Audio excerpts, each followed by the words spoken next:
Tell me you did not authorize this." Daniel Mercer stood at the edge of his ranch road with his truck door still open, staring across ground that had been a working runway when he left that morning. Cynthia Whitmore barely looked up from the white envelope in her hand. "I authorized the removal of a safety hazard, Mr. Mercer."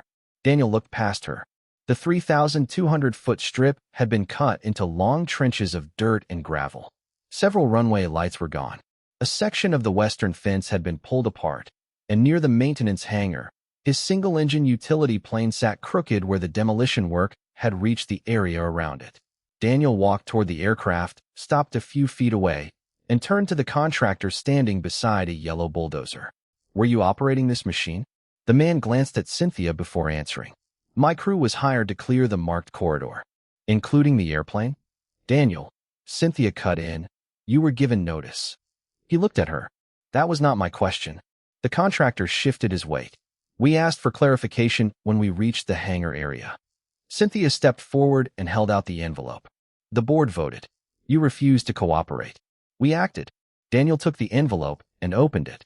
Silvercrest was billing him $147,600 for emergency abatement and site restoration. He read the first page, then the second. "You are charging me for this. We gave you every opportunity to handle it yourself. And when I told you this property was outside Silvercrest, your runway affects Silvercrest. That makes it our concern." Daniel folded the papers and slipped them into his jacket. He could hear one of the dump trucks idling near the far end of the strip. Two board members stood beside Cynthia's black sport utility vehicle, talking quietly while one of them took pictures. Daniel pulled out his phone. He photographed the bulldozer, the contractor's company name, the truck plates, the broken fence, and the tire tracks running from the service gate onto his land. Cynthia watched for a moment. "You can take all the pictures you want." Daniel crouched beside a deep track in the dirt. "I plan to. This did not have to happen." He stood and looked at her. "No, it did not." Cynthia's expression tightened. "You had months to work with us." "You mean sell to you?" "I mean compromise. You offered to buy my runway. I said no." Then the complaint started. One of the board members stopped talking. Cynthia noticed and lowered her voice. "Be careful what you are implying." Daniel said nothing. Near the southern fence, a piece of aluminum was sticking out from beneath loose dirt. He walked over and pulled it free. It was one of the aviation warning signs that had been mounted along the perimeter. The sign was bent through the middle and streaked with mud. Daniel wiped the lower corner with his sleeve until a serial marking appeared. The contractor stared at it longer than Cynthia did. "We saw those," he said quietly. Cynthia turned toward him. "Not now." Daniel looked between them. "You saw the signs before you started?"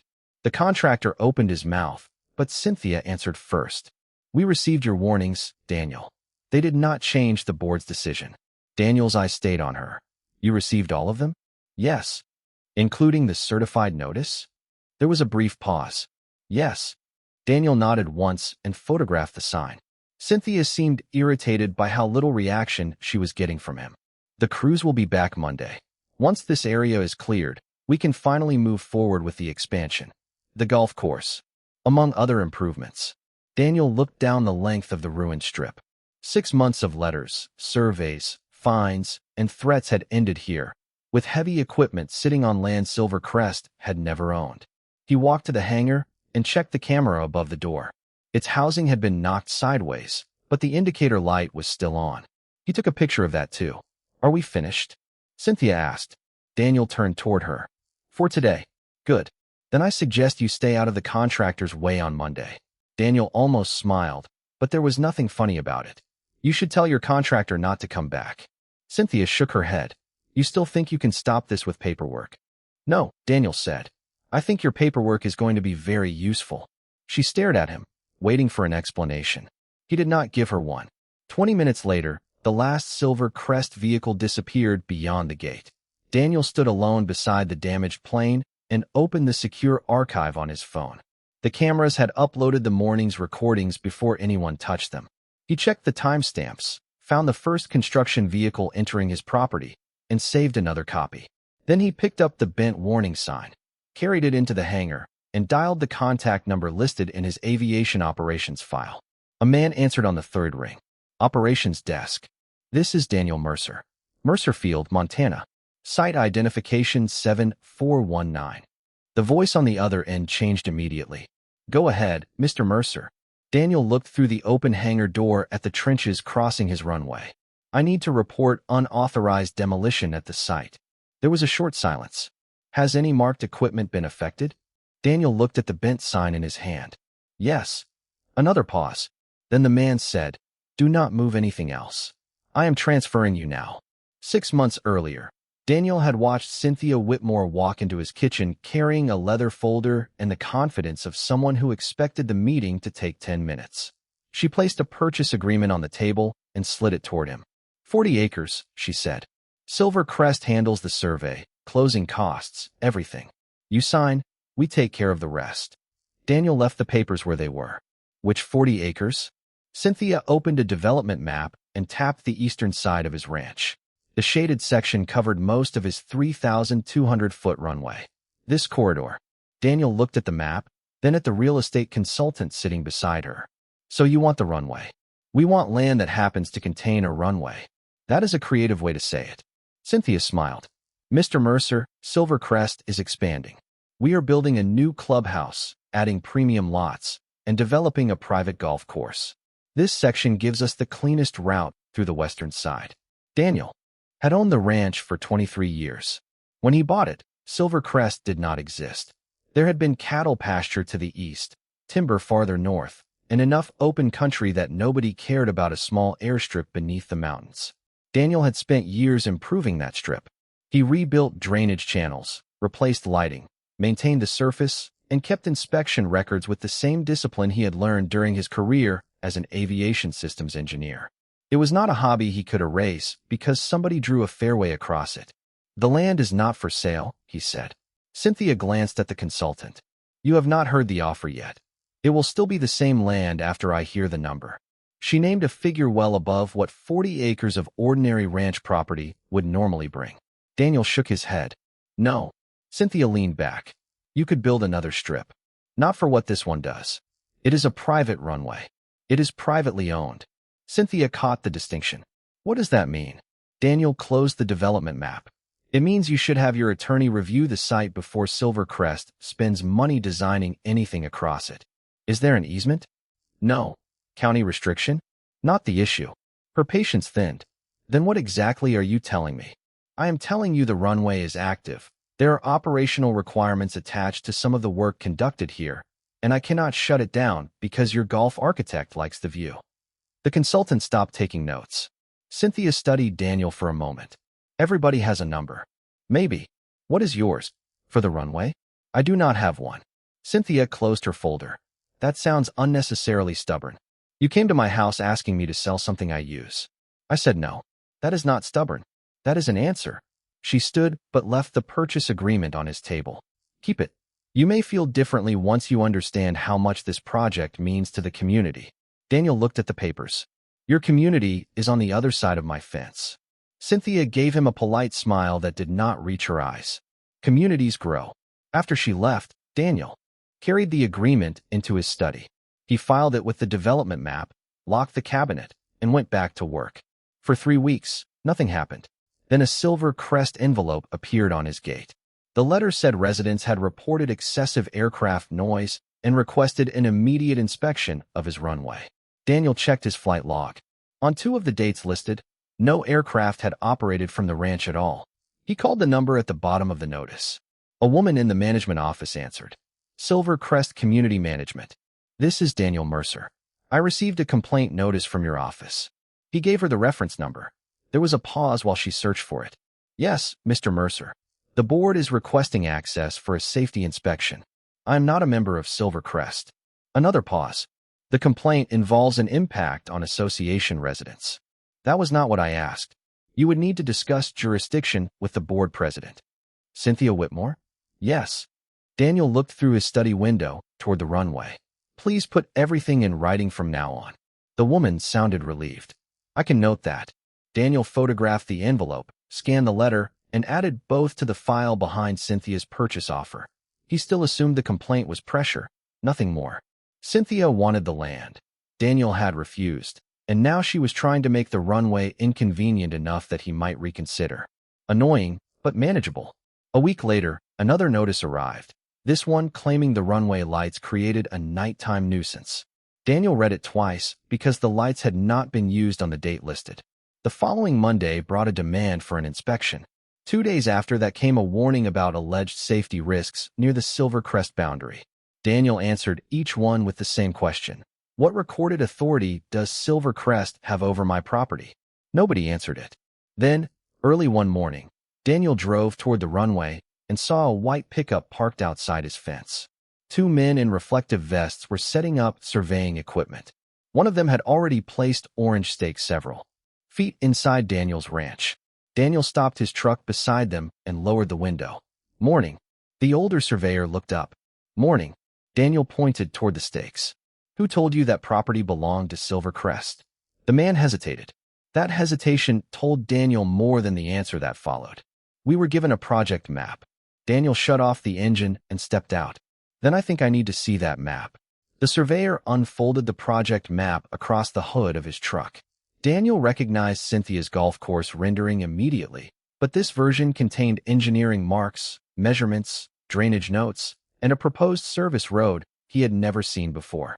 A green corridor crossed the eastern side of his ranch and ran directly over the runway.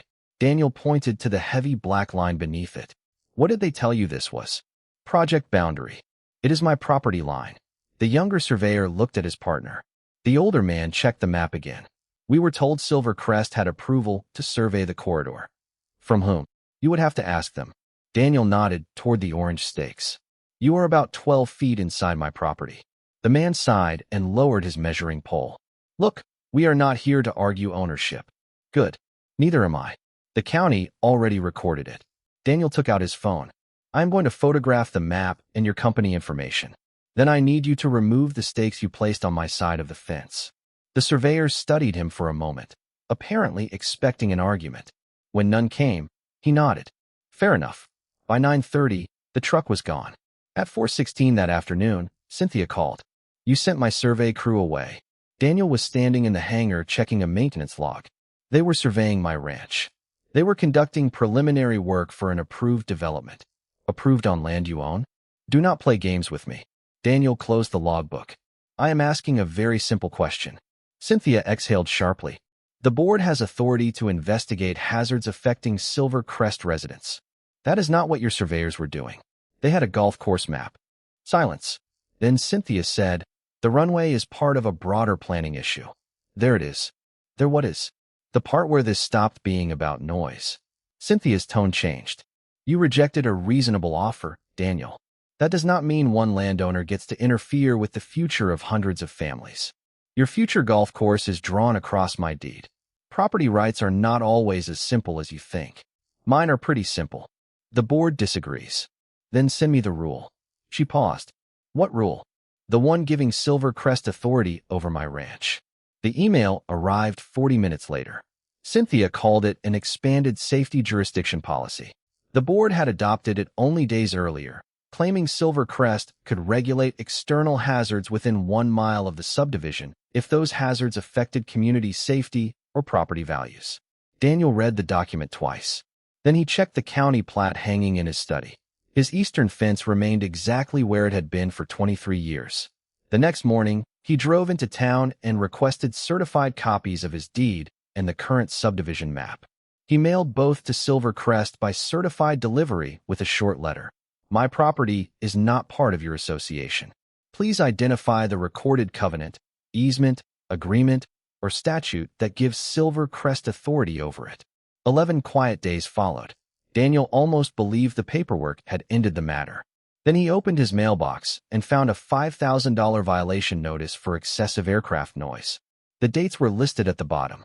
Daniel checked his flight log and laughed once, mostly from disbelief. On one date, he had been in Billings all day. On another, the runway had been closed for maintenance. He called the management office. The same woman answered. I am looking at violation number 4862, Daniel said. Can you tell me who filed these noise complaints?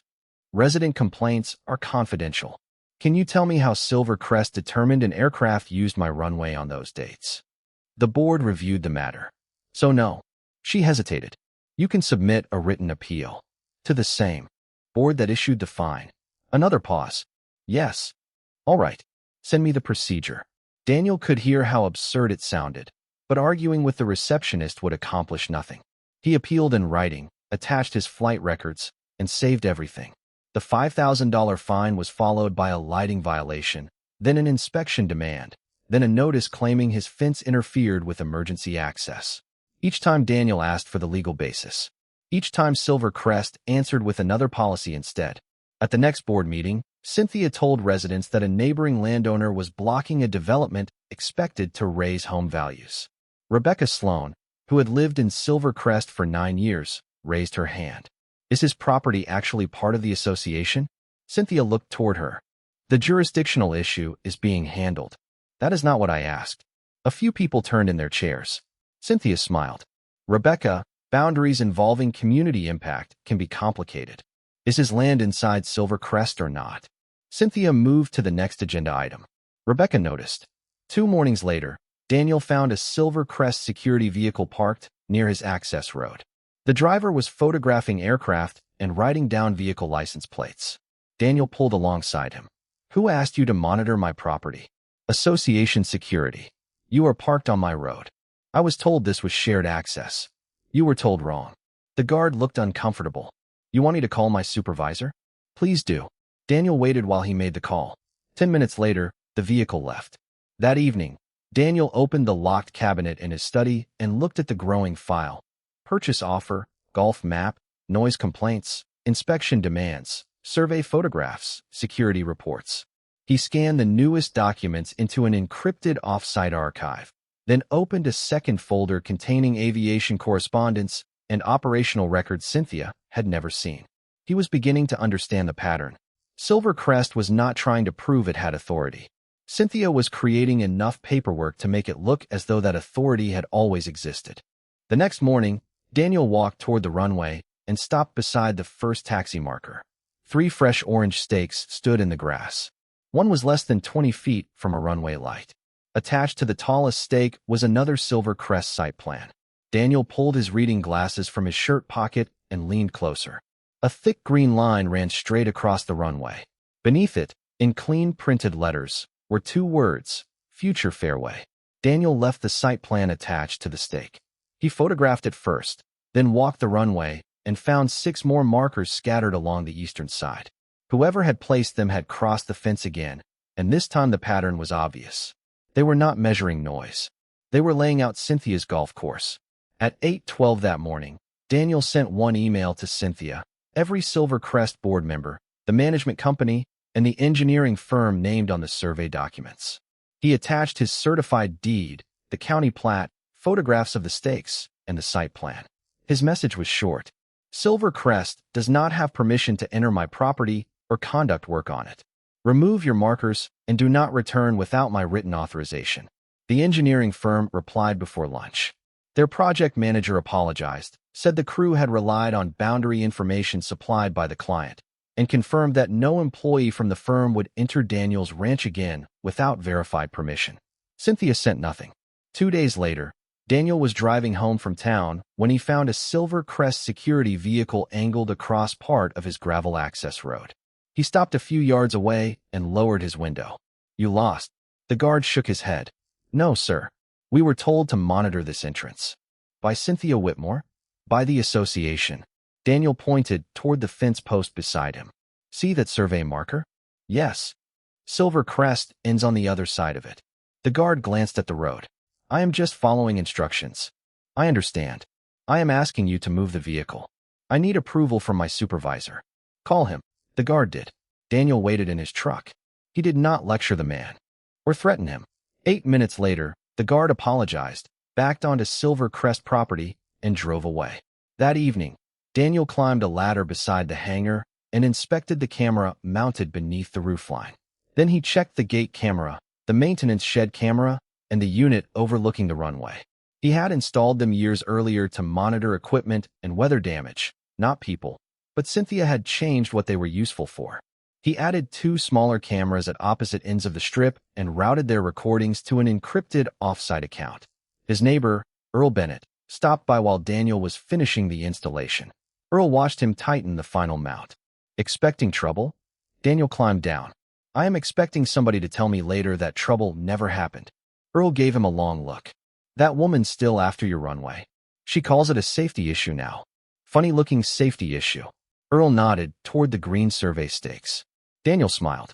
Apparently safety comes with 18 holes. Friday evening, Daniel received a call from a number he did not recognize.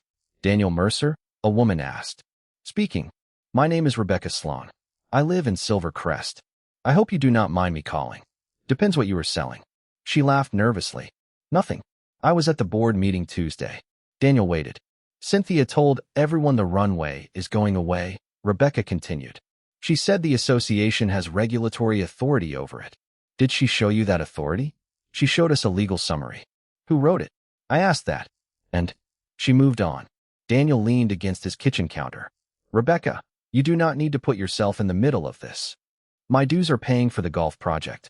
I think that puts me in the middle whether I like it or not. 3 days later, Daniel understood why she had called. He returned from checking cattle on the northern acreage and saw Cynthia beside the hangar with 2 board members and a construction contractor. They had entered through his service gate. The contractor held a measuring wheel. Cynthia was pointing toward the runway. Daniel parked and walked over. Morning. Cynthia turned. Daniel, did you get my email? I did. Then why are you standing on my property? We are assessing an emergency abatement option. Daniel looked at the contractor. Did she give you my deed? The man frowned. I was given a project scope.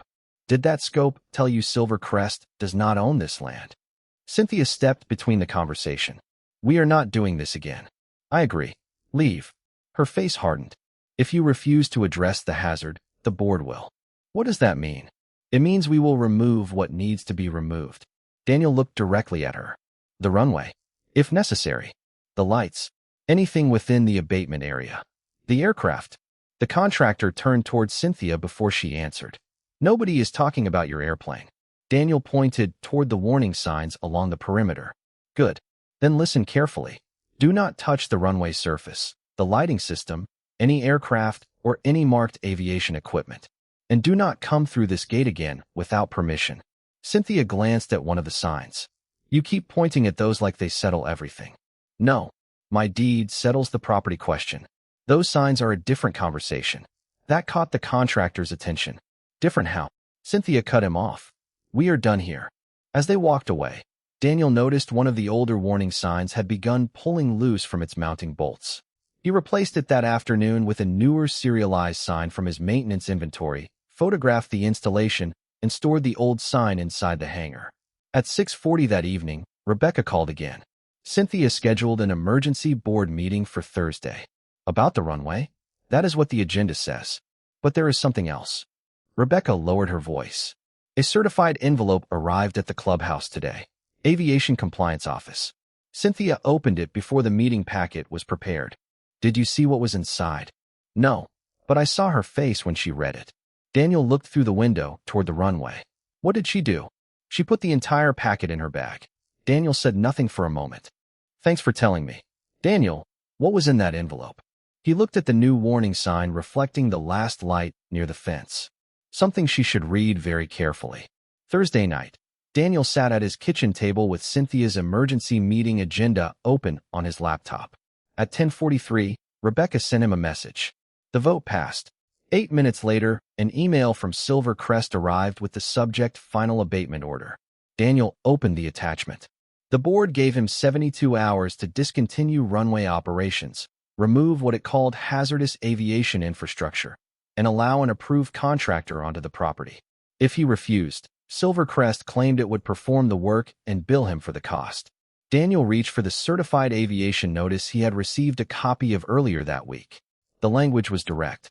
Silver Crest had no authorization to interfere with marked aviation equipment or restricted operations at Mercer Field, and any work affecting those operations required review through the proper channels. Cynthia had received the same notice before asking the board to vote. Daniel called Rebecca. Did she show the board the certified letter? Not the whole thing. What did she show you? 1 page. Cynthia said it was a routine response to your complaint. Daniel leaned back. Did anyone ask about it? Martin Hale did. He asked whether the aviation office was telling us to stop. What did Cynthia say? She said no outside agency had authority to prevent Silvercrest from correcting a local safety problem. Daniel looked at the abatement order on his screen. That is not what the letter says. I figured. Rebecca, keep whatever meeting materials you already have. Do not take anything you are not supposed to have, and do not argue with her for me.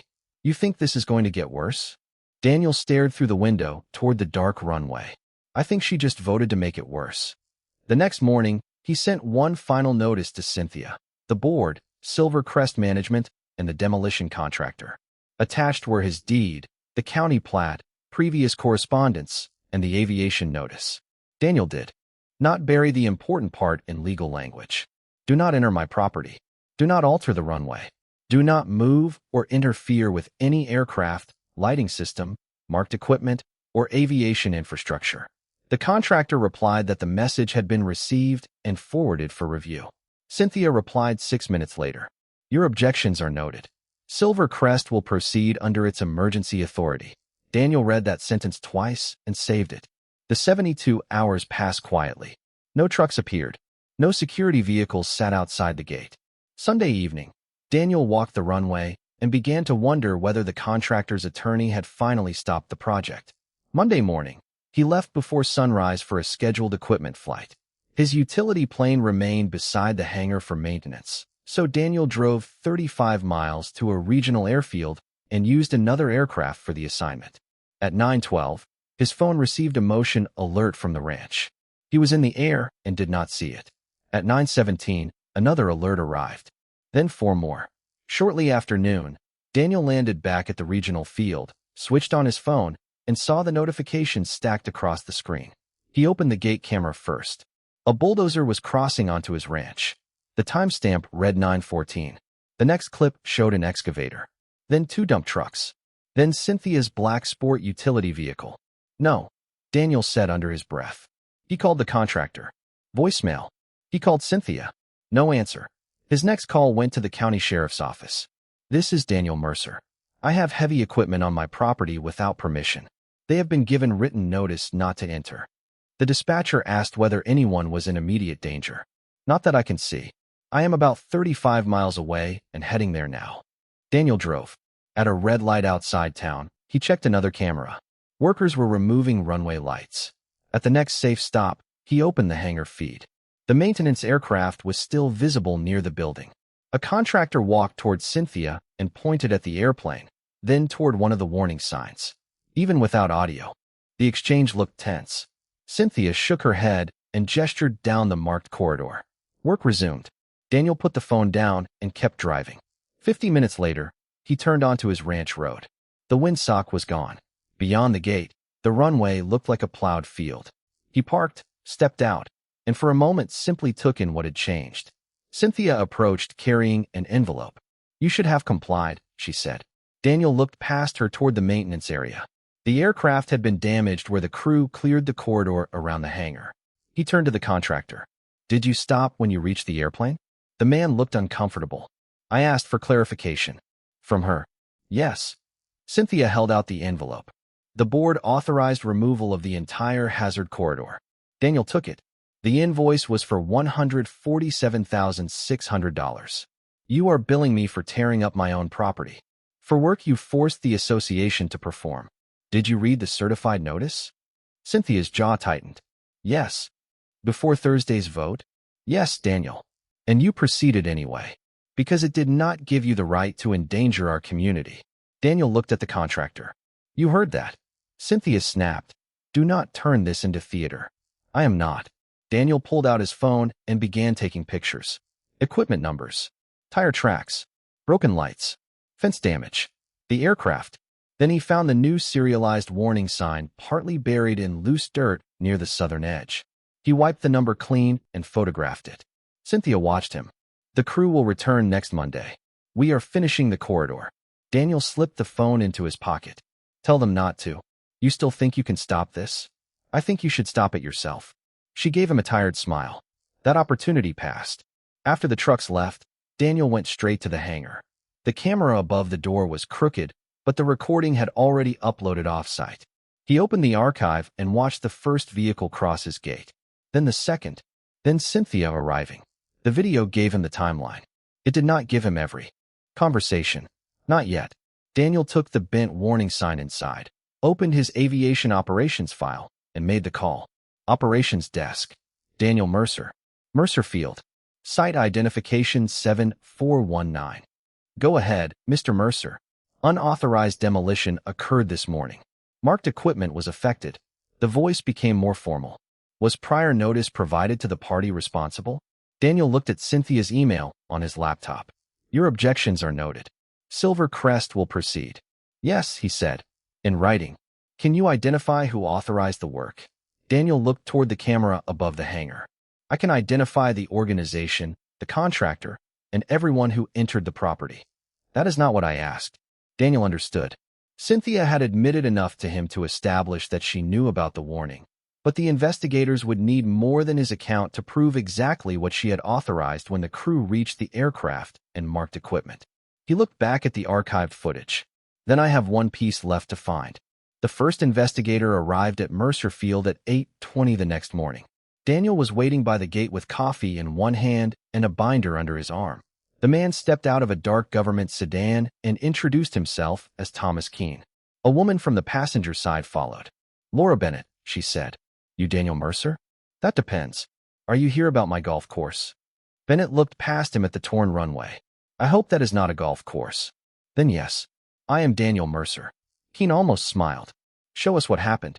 Daniel started at the western gate. He showed them where the fence had been opened, where the first construction vehicle crossed onto the ranch, and where the cameras had recorded the entry. Bennett photographed the tire tracks while Keene examined the warning signs along the perimeter. When they reached the southern end, Daniel handed him the bent serialized sign recovered after the demolition. Keene turned it over. This was mounted before they started? Yes. You have proof. Daniel opened the binder. Installation photograph, maintenance record, serial number, date, and time. Bennett glanced at Keene. He came prepared. Daniel shrugged. I spent 20 years around aviation paperwork. You learn quickly that if it is not documented, somebody eventually decides it never happened. They continued toward the hangar. Keene asked Daniel to explain the site's status from the beginning. Daniel kept it simple. The ranch and runway were privately owned. Silver Crest owned none of the land. Mercer Field, however, had been approved for limited support use under a federal aviation logistics program that relied on qualified private facilities in remote areas. Certain marked equipment at the field was maintained under that program, and specific operations were subject to federal requirements. So this is not federal land, Bennett said. No. And the whole runway is not federal property. No. Daniel pointed toward the damaged lighting area. That distinction is exactly why I kept telling Cynthia to have an attorney review the site. She did not need to understand every agreement. She needed to understand that she could not come through my fence and start removing things. He nodded. Good. Keep making that distinction. Inside the hangar, Daniel gave them copies of the purchase offer, county deed, subdivision plat, Silver Crest violation notices, Cynthia's expanded safety policy, his written objections, and the certified aviation notice. Keene stopped at the delivery confirmation. Who signed for this? Silver Crest Management Office. Before the board meeting? 2 days before. Did Whitmore acknowledge receiving it? Daniel opened Cynthia's final email. Your objections are noted. Silver Crest will proceed under its emergency authority. Bennett read it and gave a quiet sigh. That is helpful. Helpful enough? Daniel asked. Helpful is not the same as complete, Keene said. They moved to Daniel's computer. The gate camera showed the construction vehicles entering. Another angle showed Cynthia arriving. The hangar camera captured the contractor approaching her near the maintenance aircraft. Daniel froze the image. That is the conversation I need. Keene leaned closer. Audio. Not on this camera. Daniel played the next section. The contractor pointed toward the aircraft, then toward the warning sign. Cynthia answered, gestured down the corridor, and the crew returned to work. Bennett asked, what did she say? I was 35 miles away. Good answer, Keene said. Daniel looked at him. Meaning do not guess. We can prove she was here. We can prove she received notice. We can prove the contractor raised something with her before work continued. We cannot prove what was said from this video. Daniel sat back. She told me afterward the board authorized the entire corridor. Did anyone else hear that? The contractor was standing there. Then we talked to the contractor.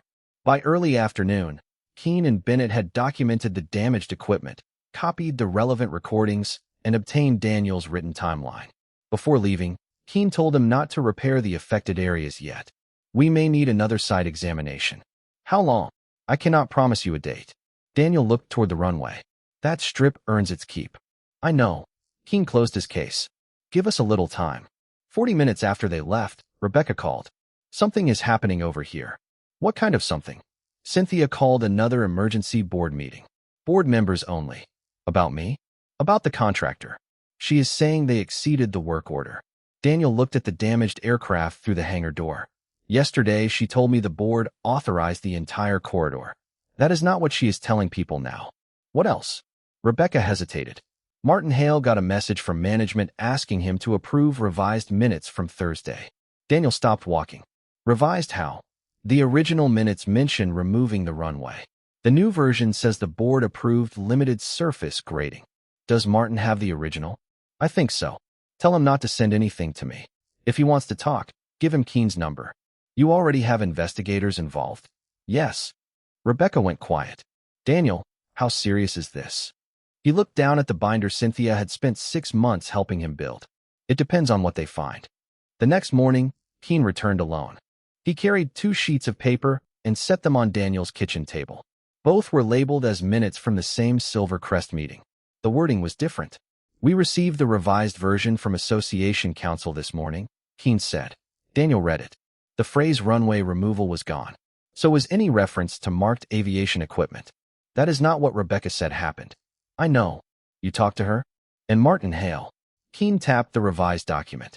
We have evidence Whitmore knew there was a jurisdiction problem. We have evidence she received the aviation notice. We have video placing her at the demolition.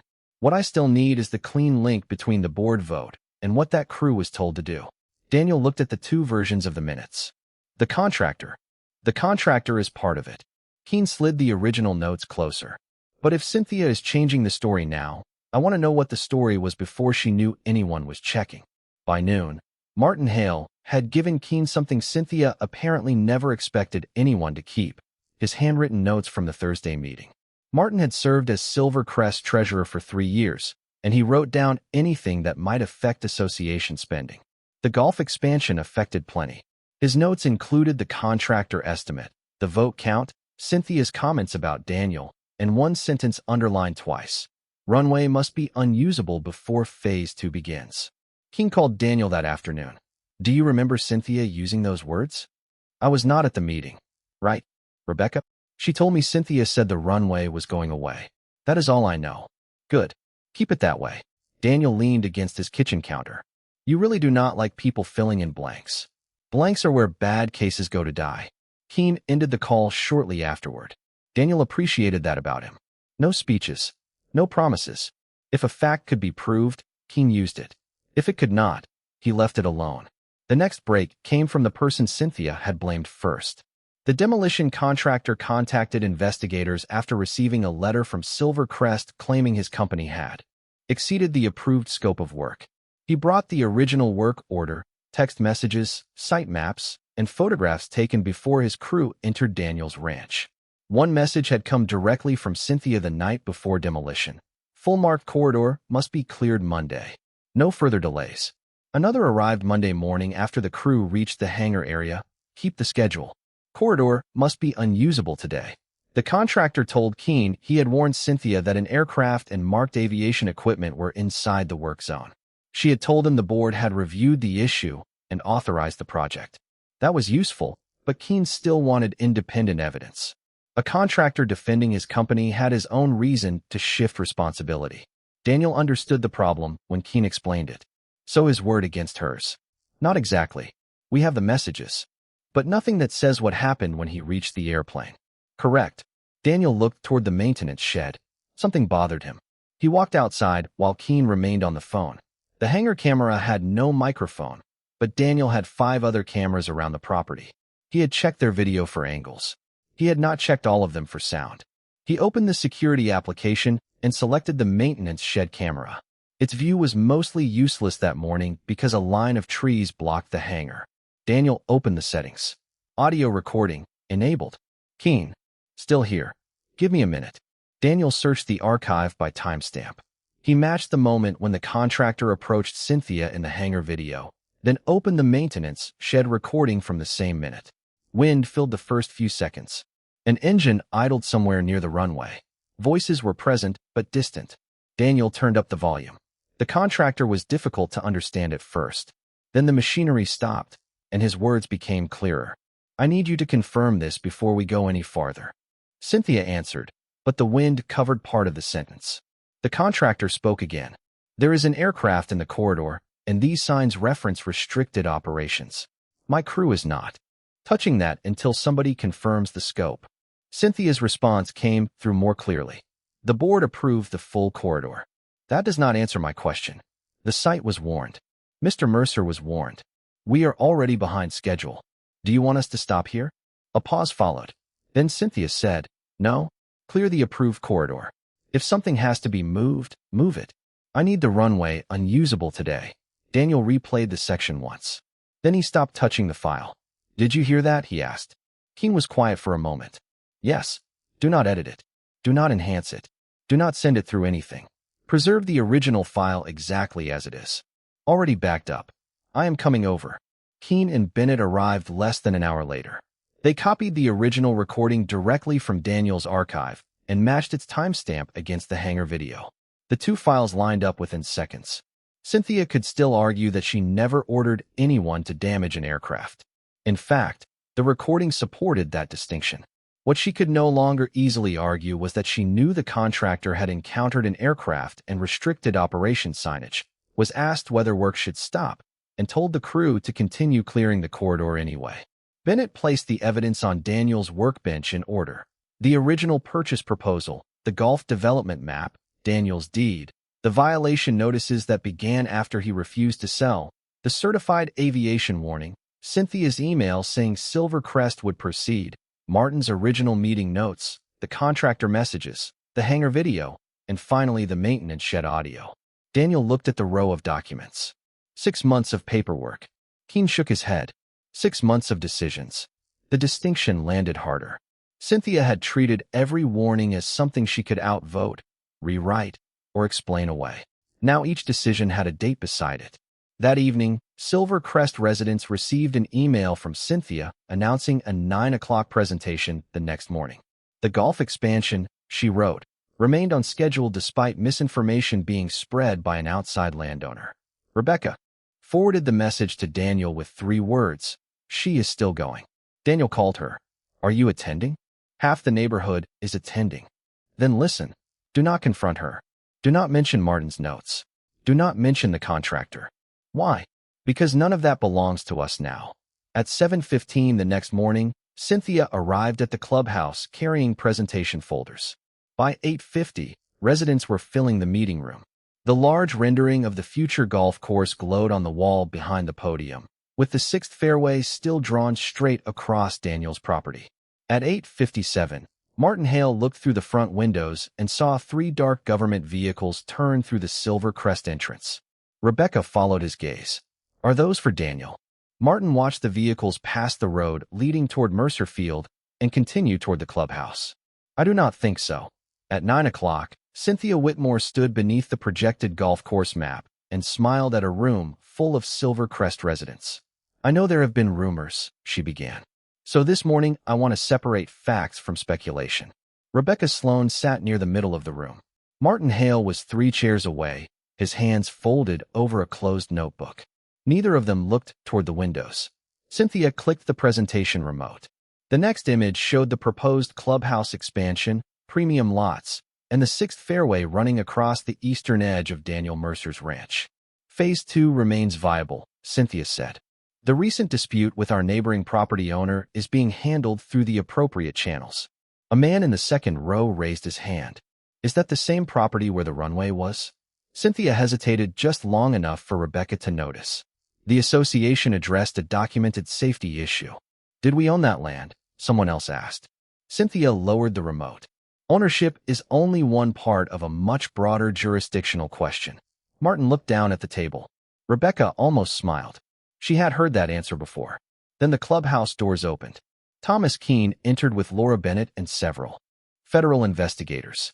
The room went silent. Cynthia stared at them. "Can I help you?" Keene walked toward the front table. "Cynthia Whitmore?" "Yes."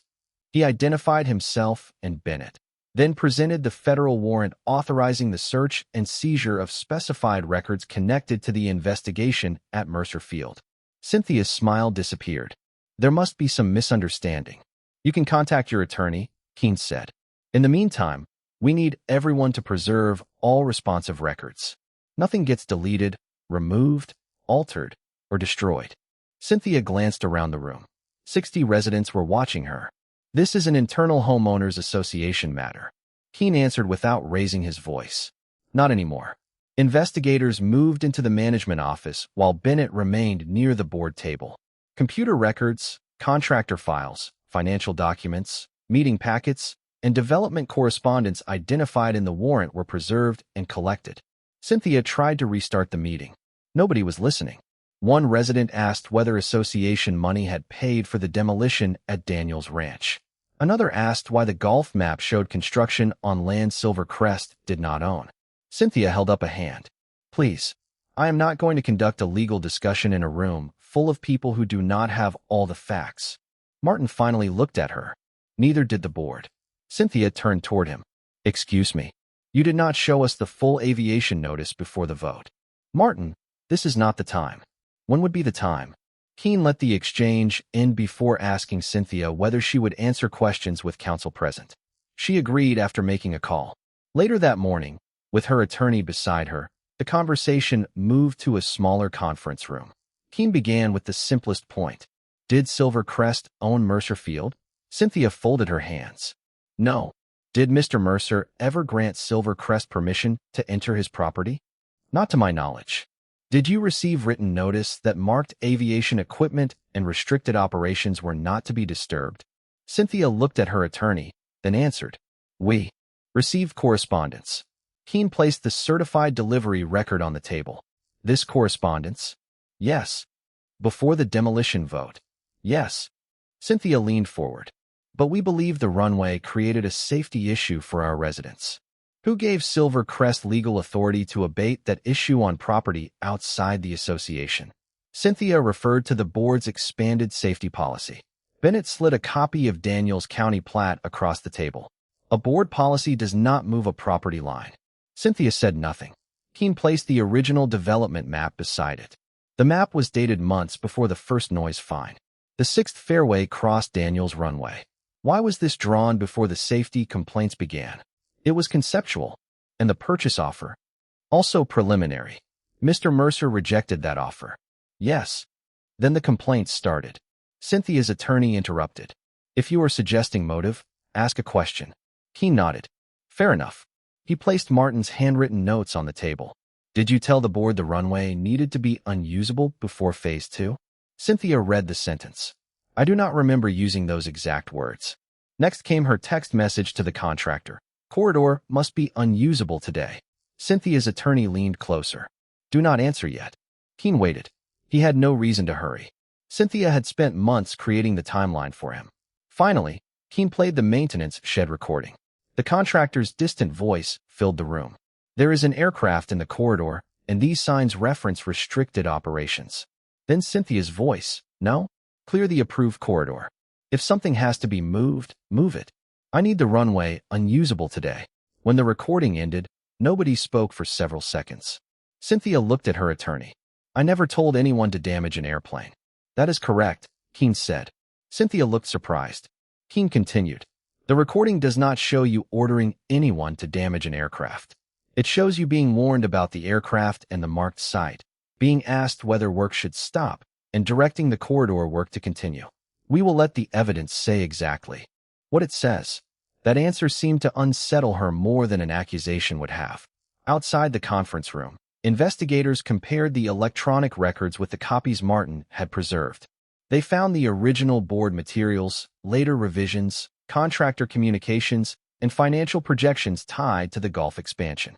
By early afternoon, the presentation screen in the main room had gone dark. Residents stood in small groups near the clubhouse entrance, asking questions Cynthia could no longer answer with a policy memo. Bennett called Daniel from outside. He was standing beside the damaged runway when his phone rang. "Mercer, it is Bennett. We secured the records covered by the warrant." Daniel looked toward the hangar. "Did you find what you needed?" "We found records. Now we review them."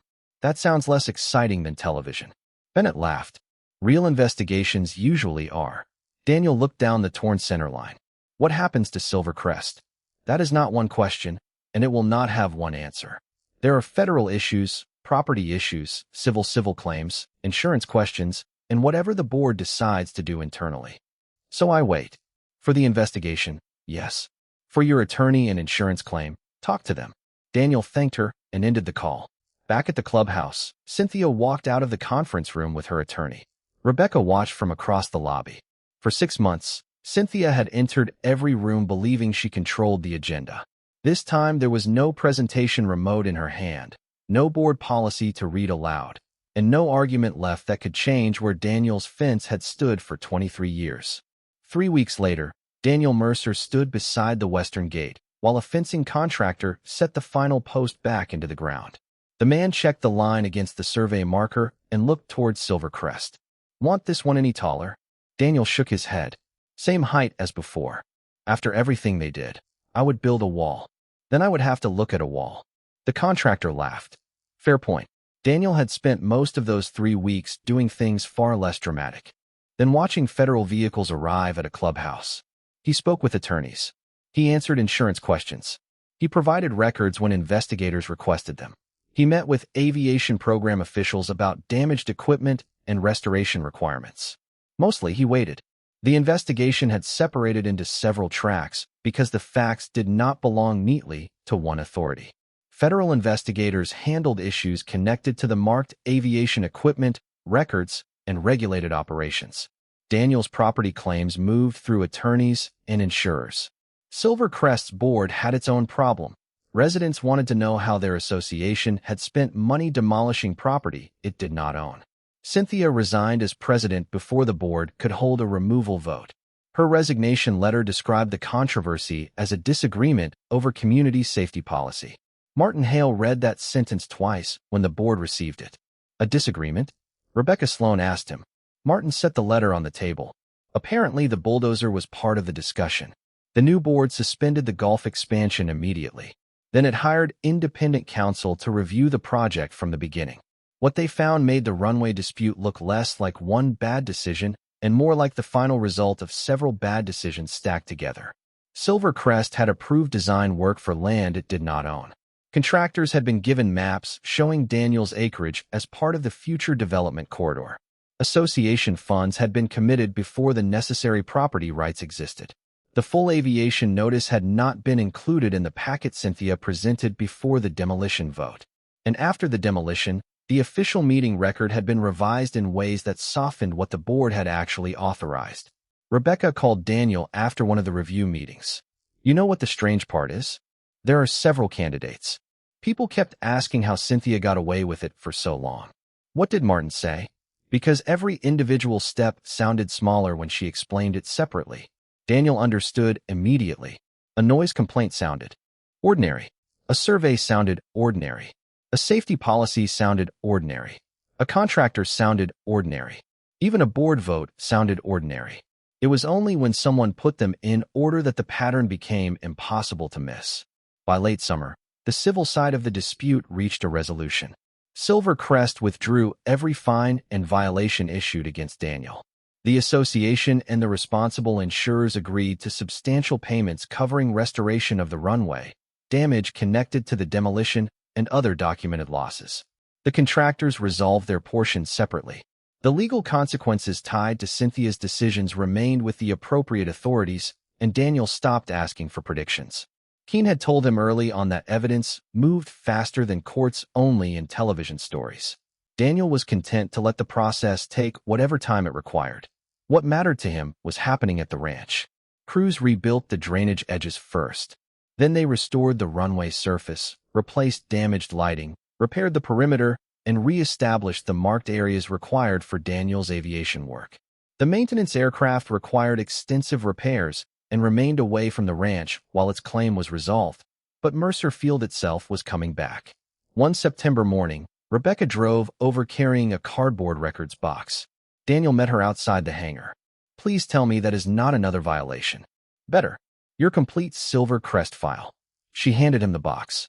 The new board voted last night. No future claim involving property outside the association can move forward without independent legal review. Daniel took the box. That sounds expensive. Martin said the same thing. And Rebecca smiled. I told him it is cheaper than $147,600 for a demolition nobody had the right to order. Daniel laughed for the first time in days. Before leaving, Rebecca noticed the old bent warning sign resting against his workbench. You kept that. Apparently, I have trouble throwing away paperwork. That is not paperwork. It made a better argument than most of Cynthia's paperwork. After Rebecca drove away, Daniel cleaned the remaining dirt from the aluminum sign. The crease through its center would never come out, so he did not try. He mounted it above his workbench exactly as it was. A few days later, Mercer Field reopened for operations. Daniel walked the full 3,200 feet that morning, checking the surface, lights, markers, and drainage one last time. At the eastern boundary, he stopped where the first orange survey stakes had appeared months earlier. The stakes were gone. So was the future fairway sign. Beyond the fence, Silver Crest was still there. Same houses, same roads, same clubhouse, just a different board and, Daniel hoped, a better understanding of where its authority ended. That afternoon, an aircraft appeared over the western ridge and lined up with the restored runway. Daniel watched it descend and touch down smoothly before taxiing toward the hangar. Earl Bennett had wandered over to watch the reopening and stood beside Daniel with his hands in his jacket pockets. Looks almost like nothing happened, Earl said. Daniel watched the aircraft roll to a stop. Almost. Earl nodded towards Silver Crest. Think they finally understand the property line? Daniel considered it. They paid enough to have it surveyed. Earl laughed. Daniel looked back at the runway.